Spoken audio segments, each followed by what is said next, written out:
A reading from the Gospel of Matthew. Jesus took with him Peter and James and his brother John, and led them up a high mountain by themselves. And he was transfigured before them, and his face shone like the sun, and his clothes became dazzling white. Suddenly there appeared to them Moses and Elijah, talking with him. Then Peter said to Jesus, "Lord, it is good for us to be here. If you wish, I will make dwellings here, one for you, one for Moses, and one for Elijah." While he was still speaking, suddenly a bright cloud overshadowed them, and from the cloud a voice said, "This is my Son, the Beloved. With him I am well pleased. Listen to him." When the disciples heard this, they fell to the ground and were overcome by fear. But Jesus came and touched them, saying, "Get up, and do not be afraid." And when they looked up, they saw no one except Jesus, himself alone. Happy Feast of the Transfiguration.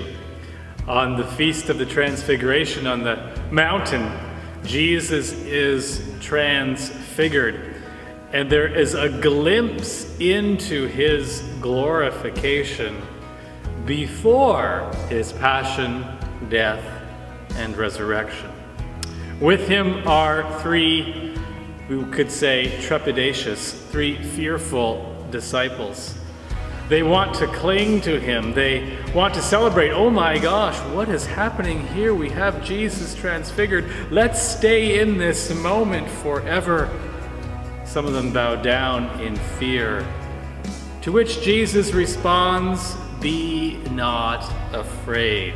Jesus encourages them, reminds them that the journey is not done, and says, "Tell no one."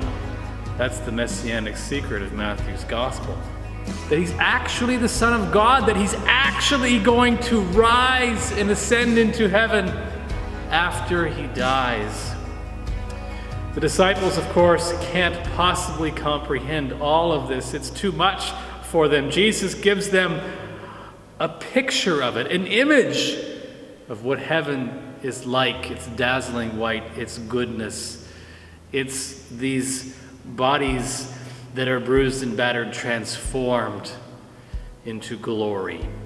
Jesus goes through all of that and invites his church, the disciples, to do the same, and it is the hope that we are with him in his glory that allows us to survive anything.